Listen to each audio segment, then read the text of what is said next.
Welcome to FM Tech Week 2026, presented by Schneider Electric. We've got people from all over the world joining us today. Excited about that. And really looking forward to this session by sonpito and what Fawn and Martin have to share about your Phoenix moment. I love this title. I'm sorry, this is great. How IT best practices can transform FM operations. Since we're a little short on time for the sessions today, let's just jump into the conversation. All right, awesome. Well, Ted, thanks for the intro. Hey, everyone, thanks for joining us. I'm Martin Byrne, and this is Fawn Perazzo, and we're the co-founders of sonpito. A quick bit about me. I spent nearly a decade at a Fortune 500 tech company where I ran their real estate technology organization. Before that, I was a dyed-in-the-wool IT guy for over 20 years, ITIL certified, the whole deal. And then I made a career change into corporate real estate and facilities. And what I found there shocked me, but we'll get to that. Fawn, can you introduce yourself, please? Yeah, thanks. Hi, everyone. My name is Fawn Perazzo. Happy to be here. As Martin mentioned, I'm co-founder and product lead for sonpito. I had a pretty long background in commercial real estate before I jumped ship and joined the largest tech company in San Francisco, along with Martin. So I'm excited to be here today, and later on, I'll be showing you a brief demo of sonpito. Awesome. Thanks for that, Fawn. Before we start, I'd like to address the elephant in the room, so to speak. We will not be talking about AI today. I know that's terrible, but it's deliberate. We firmly believe that while AI is an amazing tool that we use every single day, most teams are trying to run before they can crawl when it comes to AI. And at Sonpito, we are focused on helping teams establish the data foundation they need to successfully use AI for operations. For more of our thinking on AI, check out our blog posts. Now, on with the show. Today, I want to tell you a story. It's about a facility manager named Maria. And if Maria's Monday morning sounds anything like yours, stick around because I think we got something useful for you. So, Maria is headed into work on a Monday morning. Her phone has 27 notifications, text, emails, voicemails. She has no way to tell what's urgent or what's noise. By 9:30, she finds out the HVAC is down in building 3. She calls the vendor, and the earliest they can come is Thursday. The forecast for Wednesday is 91 degrees. At 11, somebody tells her half the boardroom chairs are missing in the executive conference room. There's a board meeting at 2, and nobody knows where the chairs went. And then her boss calls. He needs a maintenance spend report by the end of the day. The data's in 6 spreadsheets, 3 different portals, and Dave's head. Oh, and Dave's on vacation. She was busy all day, accomplished none of her planned work, and tomorrow will likely be the same. Let's do a quick poll to see if this sounds familiar to everyone.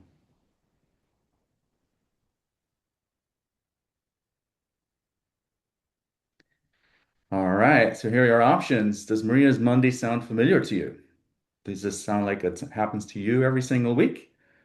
More often than you'd like? Or you figured it all out? Or even it's not your reality. This is not familiar at all. This is ridiculous. Who has a Monday like this?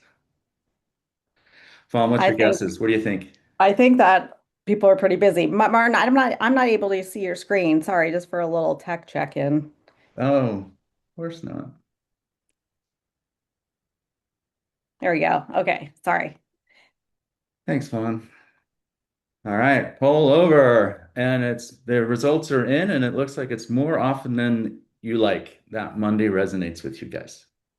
So That's what we expected to hear. that's exactly what we expected. And about 15 years ago, the IT industry had an almost identical crisis.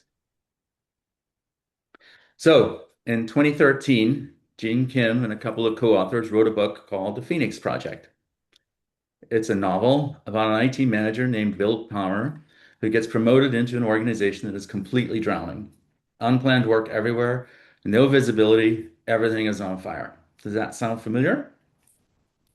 Bill has a mentor in the book, a guy named Eric, who teaches him to see IT work the way you'd see a manufacturing floor. Map the flow, find the bottlenecks, make work visible, and it changes everything. That book became a phenomenon in the IT world. It basically launched the DevOps movement. But here's what I want to show you today. The parallels between Bill Palmer's IT department and your facilities operation are almost one to one.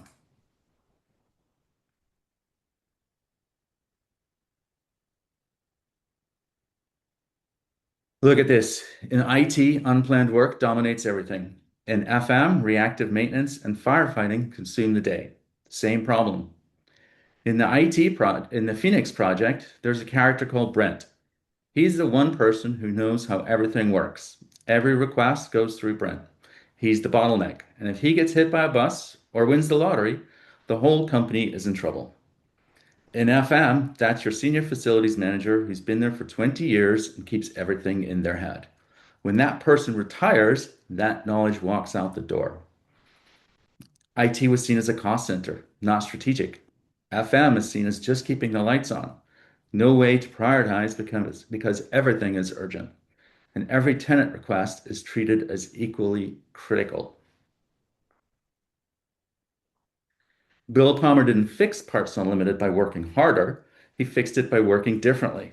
And he used a framework that's been around since the 1980s, one that most FM professionals have never heard of. The framework is called the three waves. And it comes from ITSM, which is IT service management, and from lean manufacturing before that. It's not new, it's proven, and it maps directly onto facilities.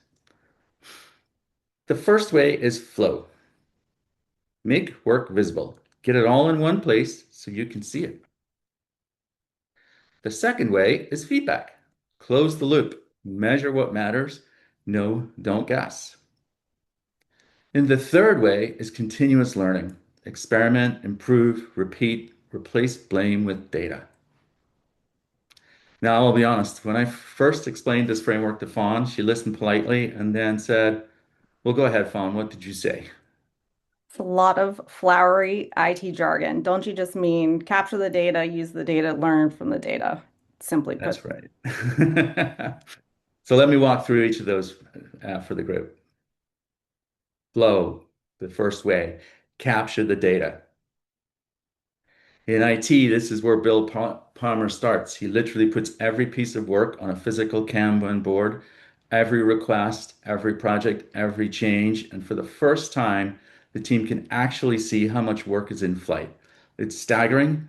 They're drowning and they didn't even know it because the work was invisible. In FM, the same thing applies.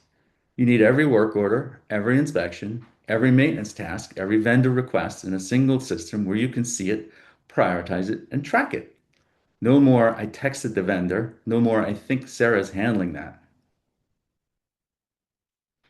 I saw this firsthand. At a Fortune 500 tech company's CRE division, work lived in dozens of different places. Vendor emails, team inboxes, project trackers, people's heads. Making work visible was step one.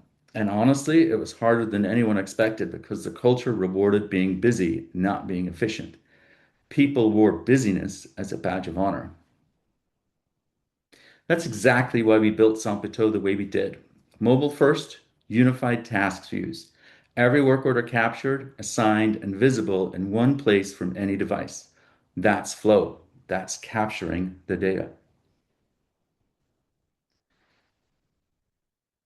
The second way, feedback. Use the data.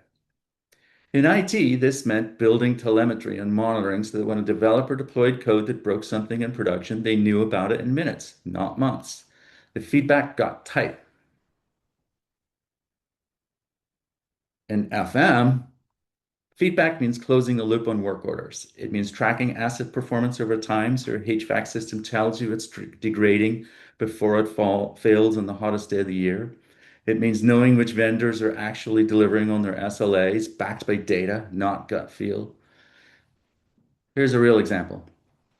At a major tech company with global service agreements worth millions of dollars, there was no structured way to measure whether vendors were actually meeting their SLAs.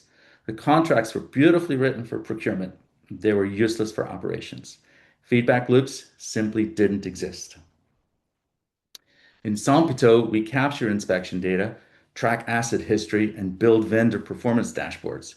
The goal is to turn gut feel into data-driven conversations, whether that's with your vendors or with your leadership team. The third way, learning from the data. This is the hardest one. In IT, this was the big cultural shift. blameless postmortems, A/B testing, encouraging teams to try new approaches without fear of being punished when something doesn't work. In FM, this is where it gets really interesting, and it's where my experience in CRE is most relevant. The culture I encountered when I moved from IT into corporate real estate was fundamentally different. Executive sponsorship for operational excellence basically absent. CapEx growth dominated the agenda. The people making budget decisions cared about new buildings, not how efficiently you were running the ones that you had. And local FM teams saw process improvement as a threat to their job security, not as an opportunity. And the default answer to any operational problem was, that's the vendor's problem. The third way requires psychological safety and executive buy-in. That's real, but it starts with having the data to show what's working and what isn't, which brings us right back to the first two ways. You need to capture the data and use the data before you can learn from it. You can't improve what you can't measure. There's one more concept from the Phoenix Project that I want to share, because once you see it, you can't unsee it. In the book, the mentor, Eric, tells Bill that all IT work falls into four categories, and the same is true for FM. Type 1, planned projects, renovations, build-outs, sustainability retrofits. These are the big ticket items. This is what leadership pays attention to. This is what gets the budget meetings. Type 2, internal operations, preventative maintenance, inspections, safety audits, essential work, unglamorous work, and it's the first to get pushed aside when something else catches fire. Type 3, changes and updates, vendor rotations, system upgrades, new tenant onboarding. These seem manageable, but they create downstream work that nobody anticipated. The ripple effects are real. And then there's type 4, unplanned work. This is the killer. Pipe bursts, HVAC failures, security incidents. Your CEO walks the floor and finds a list of problems. This is the most expensive type of work. Not because the tasks themselves are expensive, but because unplanned work steals resources from everything else.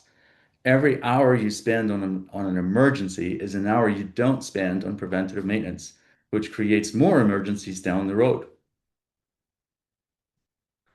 Look at this. Industry surveys consistently show that reactive organizations spend 60 to 65% of their time on unplanned work.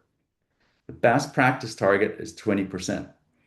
Most FM teams are at 3 times that. Here's what Eric told Bill, and it's what I'm telling you. Until you can see and measure all 4 types of work, you will never escape the firefighting cycle. Unplanned work will always win. So, time for another poll.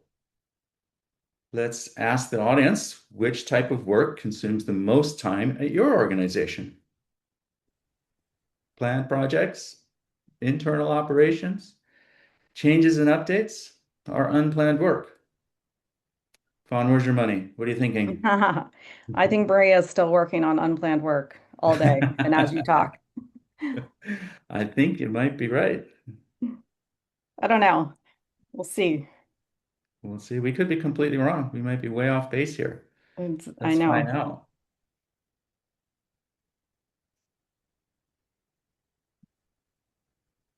I know internal operations are what we aim to get to, right? That's the work we really need to do.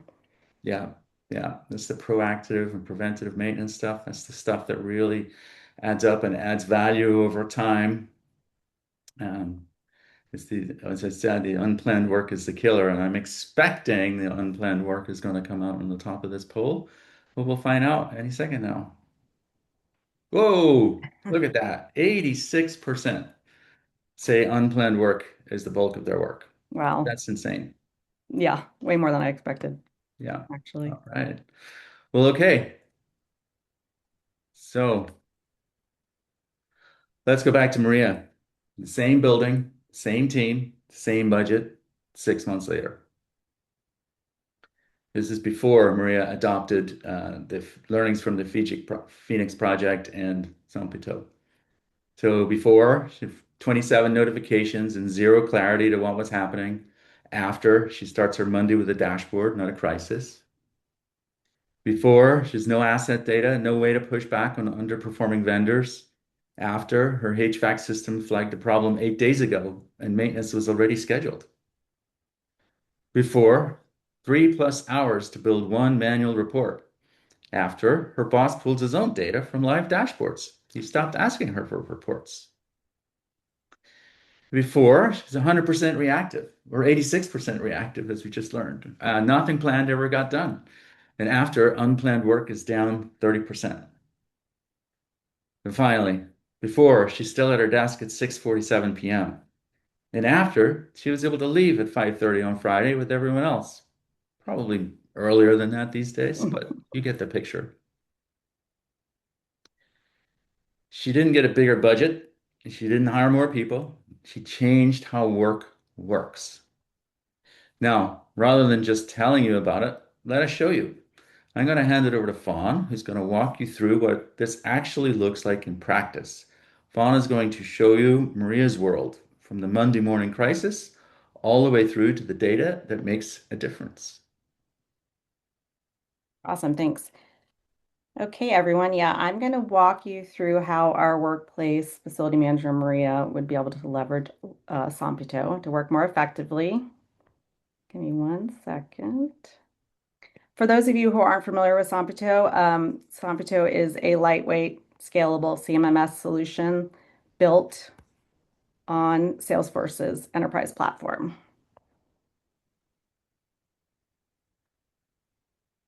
1 second. Okay, everyone see my screen? Yes. Okay, great. Okay, so Maria starts her day instead of all those notifications logging into the mobile app. And here on her home screen, she sees a dashboard of work that's grouped by urgency. So she knows where to start her day and how to focus her time.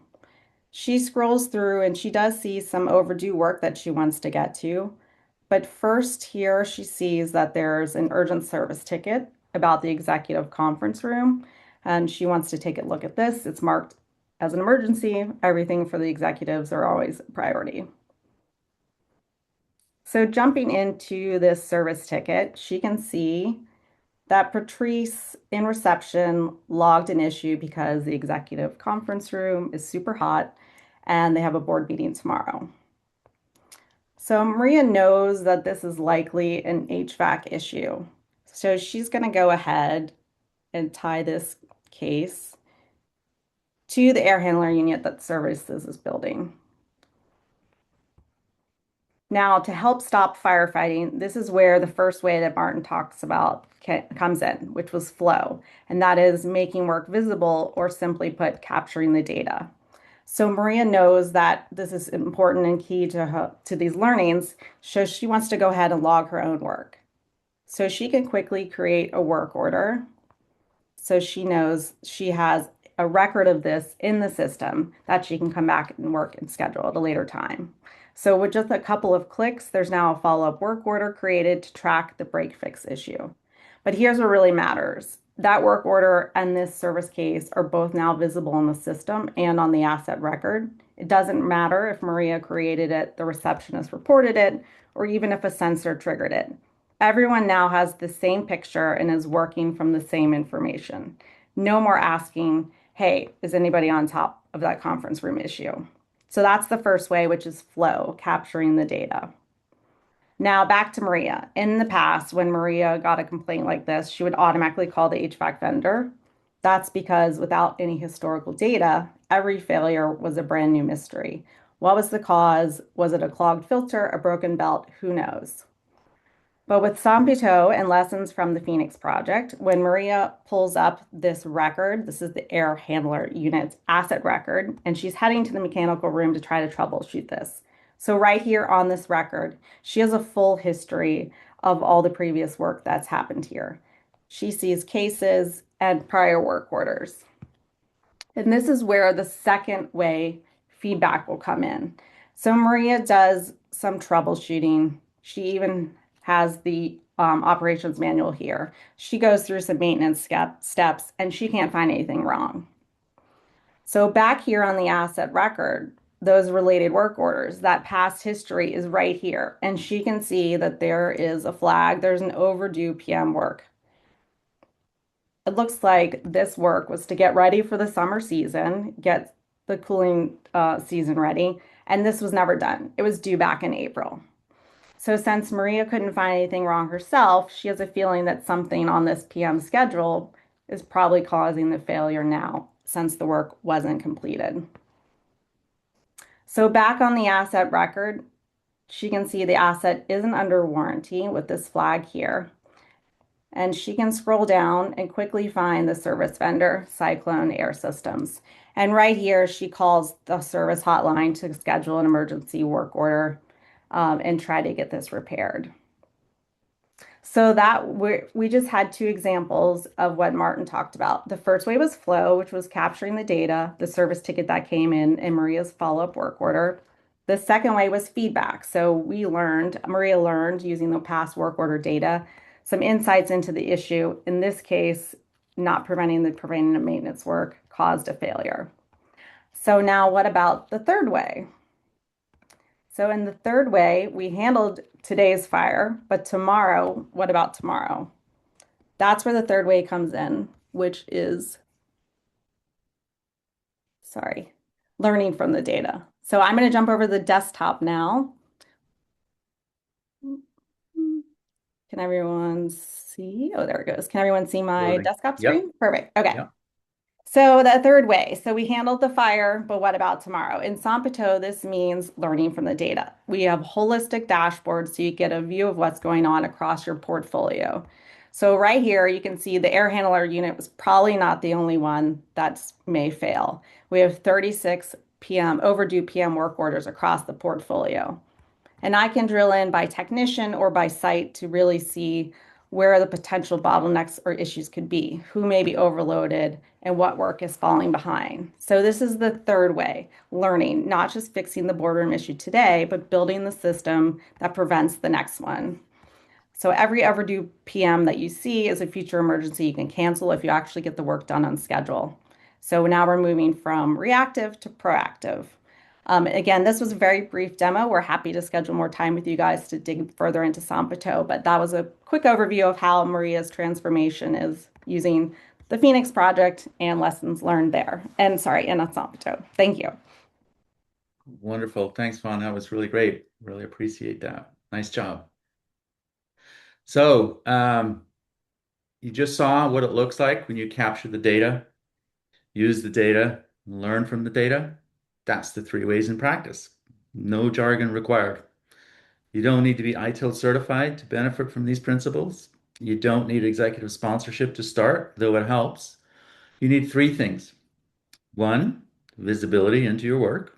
See it, all of it, in one place. 2, feedback loops to tell you what's working and what isn't. And 3, willingness to improve one thing at a time. Not everything, one thing. The IT industry spent 20 years learning these lessons the hard way.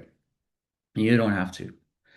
If anything we said today resonated, Fawn and I would love to talk. We're building Sonpito specifically for this problem, specifically for FM teams who are stuck between spreadsheets and behemoth legacy systems. Thanks for your time, everyone, and we'd love to take some questions.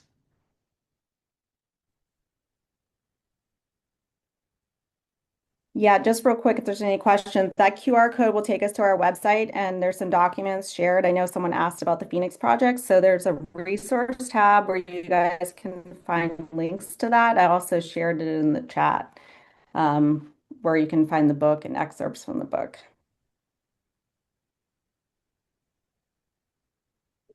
That was a great session, guys. Really appreciate it. I do have one question. I've got a little glitch from my video, so I'm just disembodied voice right now. About how long does it take to get value out of your platform? It's a great question, Ted, and that's one of the things we really focused on with at Sonpito is time to value is all important for teams making an investment in a tool like this. And some of the systems that we have previously implemented in prior lives would take anywhere from 6 to 9 months, even a year sometimes, to get through all of the procurement and onboarding and implementation process. We're able to get customers up and running within Sonpito within 30 days. That's kind of our track That's record so far. impressive.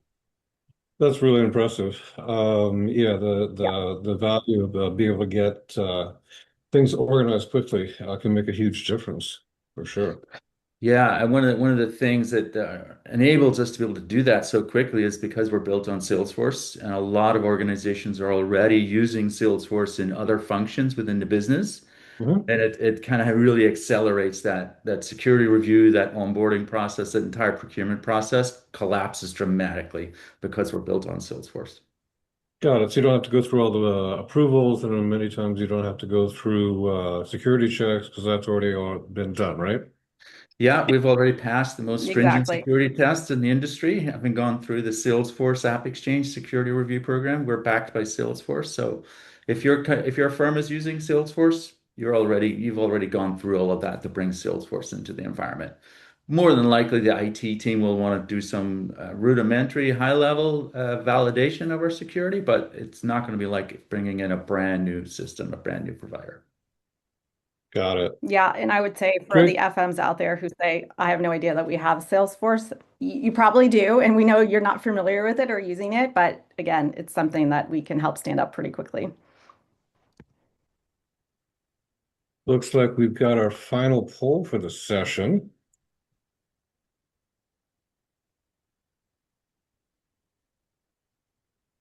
So Great. Oh, thanks anybody again like? for having us. We really look forward, and anybody please reach out, and we were happy to connect with anybody individually. Yeah, definitely. Uh, Go to stumptoe.com or hit us up on LinkedIn. We're open to connecting one-on-one or meeting your team, however you would like to connect with us. That would be fantastic. Outstanding. Since we always get the question, yes, the session was recorded. Yes, you will have access to it within about an hour. And yes, the collateral that our presenter today uploaded is also available on the same event platform as you can access the rest of the sessions. Thanks again for joining us. All Thank right. you. Thanks, everyone. Bye-bye.